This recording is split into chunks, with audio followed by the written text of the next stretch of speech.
মানুষেরই দুলাভাই আছে, আর সব দুলাভাই নাকি তার শালিকে মেলায় ঘুরতে নিয়ে যায়, সিনেমা দেখতে নিয়ে যায়, আবার নাকি বিদেশেও ট্যুর দিতে নিয়ে যায়। আর আমার মতো হতভাগীর কপালটার কথা একবার চিন্তা করেন, আমার না আছে নিজস্ব কোনো দুলাভাই, এবং এতদিনের চেষ্টা এবং এত শখ করার পরেও না বানাতে পেরেছি আপনাদের জন্য কোনো দুলাভাই। তাহলে বলেন গাইস, মাঝে মাঝে আমার মনটা কি এমনিতেই এত বেশি খারাপ হয়? এই কনকনে শীতের মধ্যে একা একা মেলায় ঘোরা যে কি পরিমাণ বিরক্তিকর একটা কাজ গাইস, মানে বলে বোঝানোর মতো না। আপনারা কেউ কোনোদিন একা মেলা ঘুরতেই যাবেন না। থাক সেসব দুঃখের কথা আর আপনাদেরকে শুনে লাভ কি? আপনারা যদি আমার এতই দুঃখ বুঝতেন তাহলে তো একটা ধরে বেঁধে আমার একটা দুলাভাই যেভাবেই হোক ম্যানেজ করেই দিতেন। তো বাণিজ্য মেলা হচ্ছে প্রত্যেকটা মেয়ের জন্য একটা ইমোশন, মানে মেয়ের মনে যত দুঃখ কষ্ট পৃথিবীর সবচেয়ে বড় বেদনা থাকুক না কেন, তারপরেও ভাই মেলার কথা যদি আমরা শুনছি, আমরা আমাদের সমস্ত দুঃখ কষ্টগুলোকে একদম ভুলে যাই। এবং যদি ভাই আরেকটা সুযোগ হয় যে মেলায় গিয়ে হাড়ি পাতিল কেনার, তাহলে তো আমরা পৃথিবীর কোনো কষ্টই মনের মধ্যে আর রাখি না। একদিকে তো ভাই একা গেছি বাণিজ্য মেলা ঘুরতে, আরেকদিকে ভাই বাণিজ্য মেলায় এত পরিমাণ ভিড় ছিল যে ভাই একটা পা আমি কোথায় রাখবো, সে পাটা রাখার আমি কোনো স্কোপ পাচ্ছিলাম না, মানে কোনো জায়গায় ছিল না ভাই। মানুষের সাথে একদম যুদ্ধ মারামারি করে ঠেলে ঘুতে আমি যে কিভাবে বাণিজ্য মেলার এই মাঝখানে দাঁড়ায় আছি সেটা একমাত্র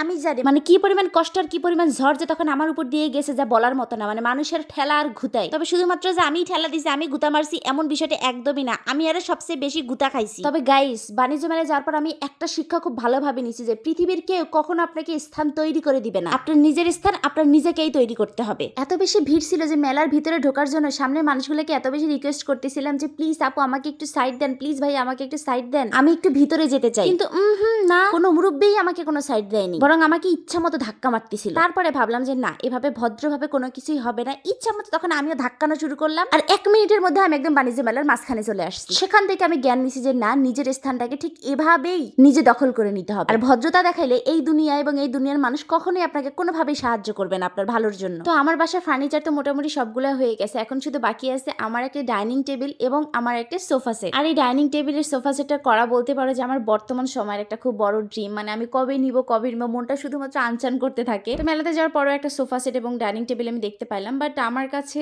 কোয়ালিটি অনুযায়ী প্রাইসটা অনেক হাই লাগছে, দ্যাটস ওয়াই এটা নিয়ে আমি আর বেশি কথা বলি না। আর সোফা সেটটা খুবই নর্মাল ছিল, আমি এতটাও নর্মাল পছন্দ করি না, আমার কাছে গর্জিয়াস জিনিসটা বেশি ভালো লাগে। যেহেতু আমার বাসার প্রত্যেকটা ফার্নিচার আমি অনেক বেশি গর্জিয়াস করে করছি, মানে টাকা বেশি লাগলেও কেন জানি গর্জিয়াস জিনিসটা আমার কাছে অনেক বেশি টানে। এটা যার যার ব্যক্তিগত পছন্দ, অনেকে আছে আবার খুব সিম্পল ডিজাইন অনেক বেশি পছন্দ করে। তো আজকের ভিডিও এই পর্যন্ত রাখছি, দেখাবে নেক্সট ভিডিওতে। সবাই ভালো থেকো, টাটা।